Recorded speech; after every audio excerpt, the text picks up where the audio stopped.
Good morning, everyone. Welcome to our 10 a.m. education program. My name is Rachel, education specialist at the Topeka Zoo, and today we are going to be talking about kindergarten curriculum relating to animals, where they live, and how they get their needs met.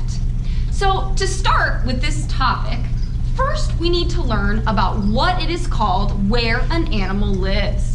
Plants and animals, where they live, that is called their habitat. And a habitat is not only where a plant and animal lives, but it's also where they find everything they need to survive.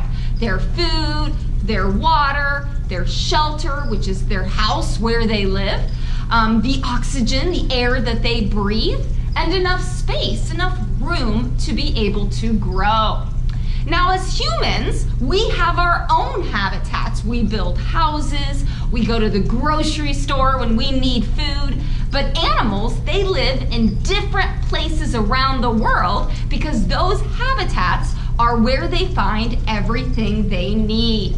So today, we are going to talk about 4 different habitats and how animals are able to survive there.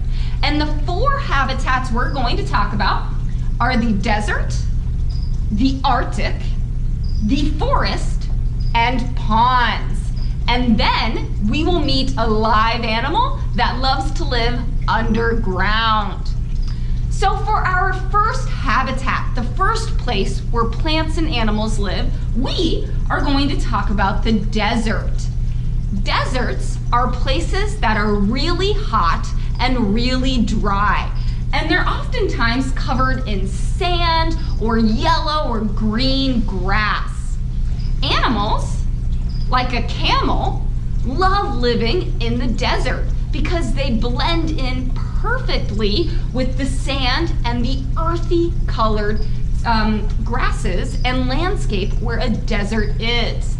Now, camels find everything they need in the desert because they love eating prickly plants, like a cactus, and they can go for a week without drinking water.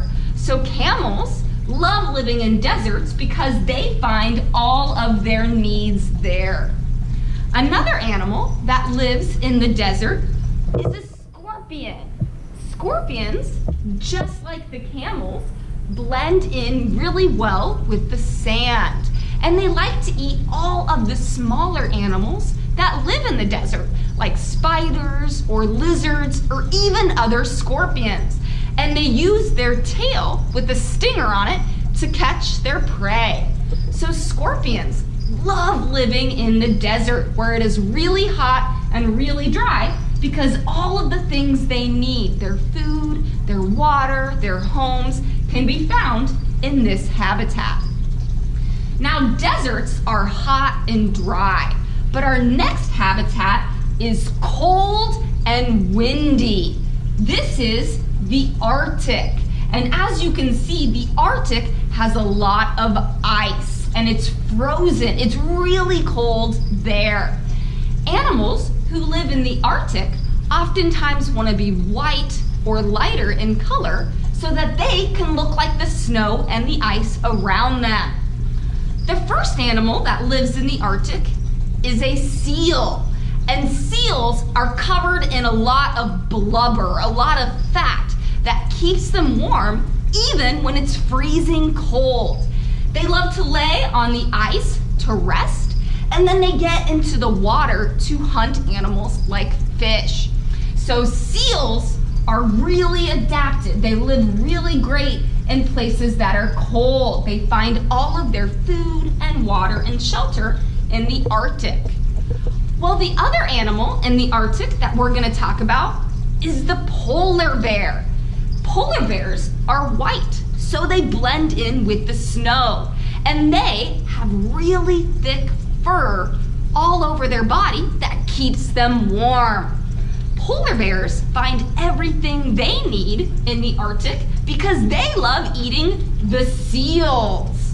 So, polar bears, they do really, really well in cold places because their food, their water, their shelter and home can all be found in the Arctic. Now the next habitat that we are going to look at is a forest. Forests are places that are covered with lots of trees that have lots of leaves and other plants around. Animals, like birds, love living in the forest. Birds love building their nest in the trees, in the branches. And so by having a place where they can find shelter, they can find their home, animals like robins love living up high in the forest.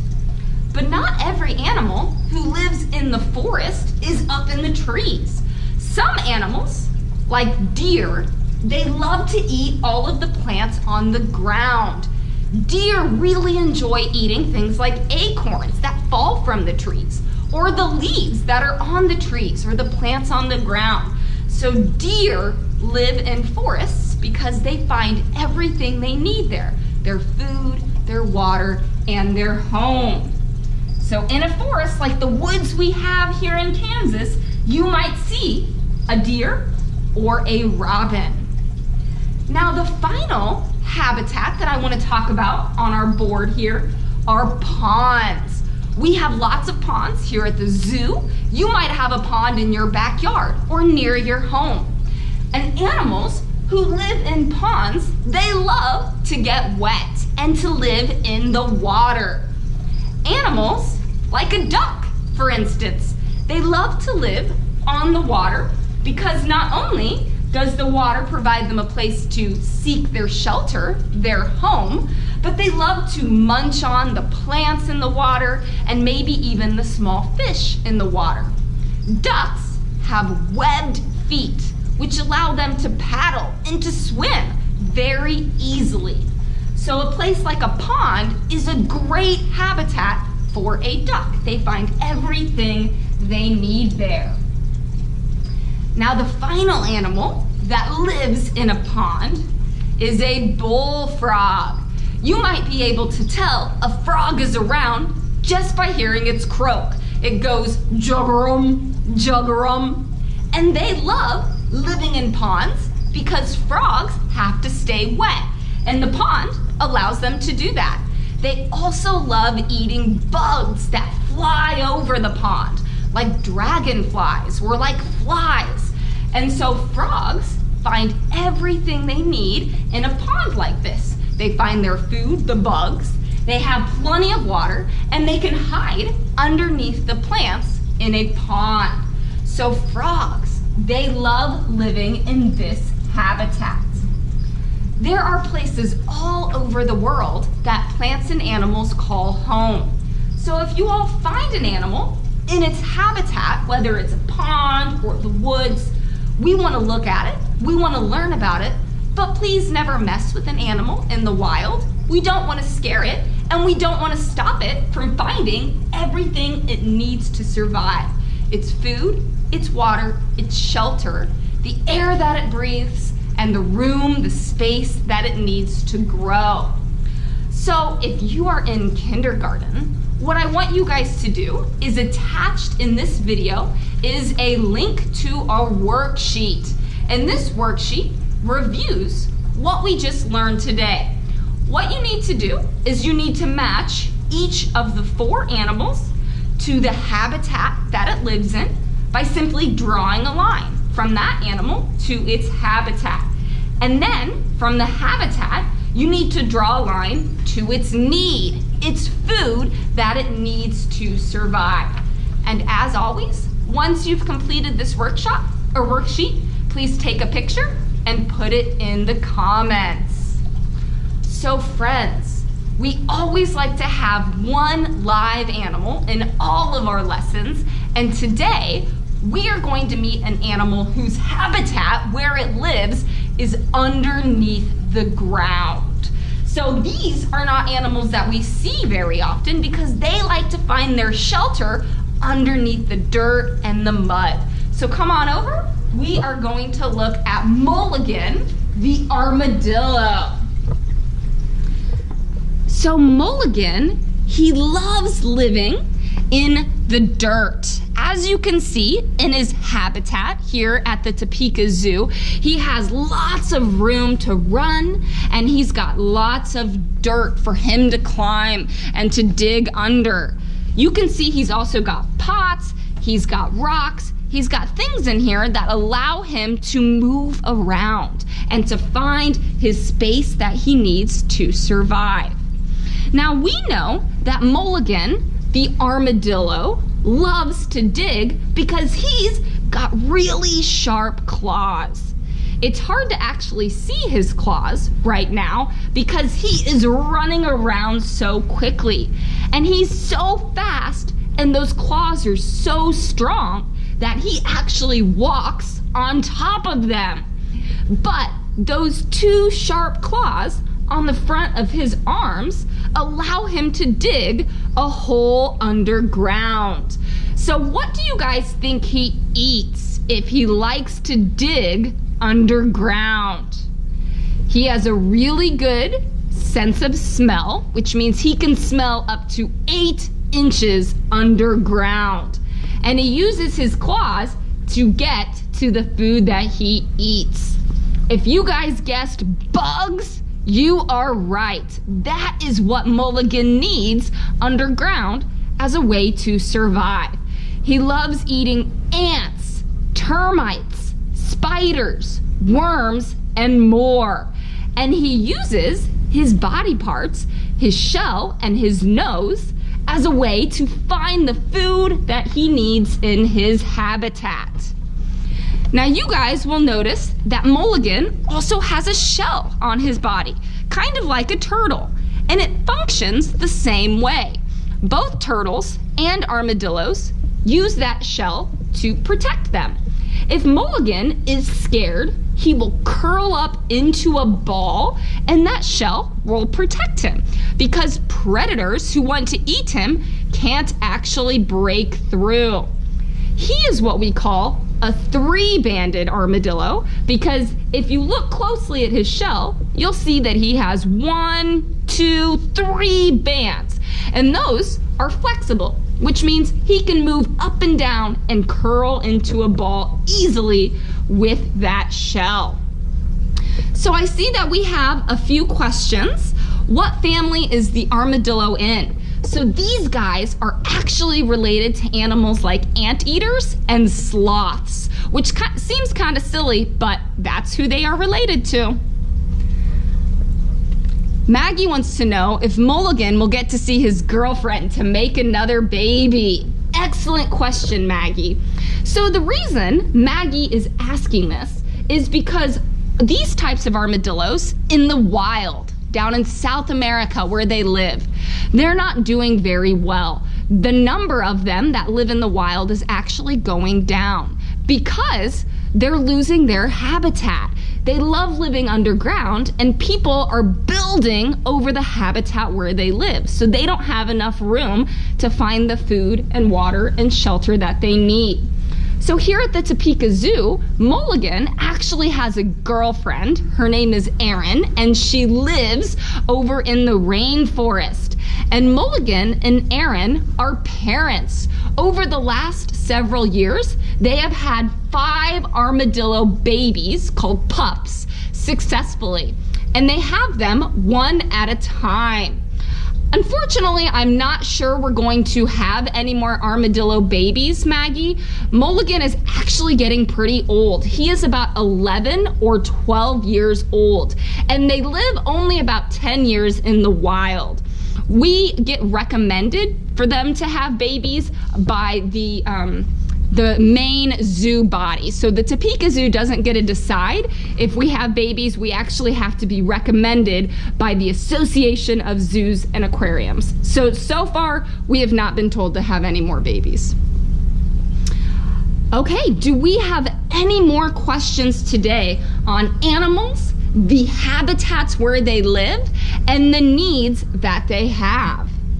I see a lot of people keep talking about how cute Mulligan is. We completely agree. He is absolutely adorable. And you can find him when the zoo opens back up in the Gary Clark Education Room. He loves running all around his enclosure and to eat those bugs underground. Oh, Aaron just asked, do they hibernate? Excellent question.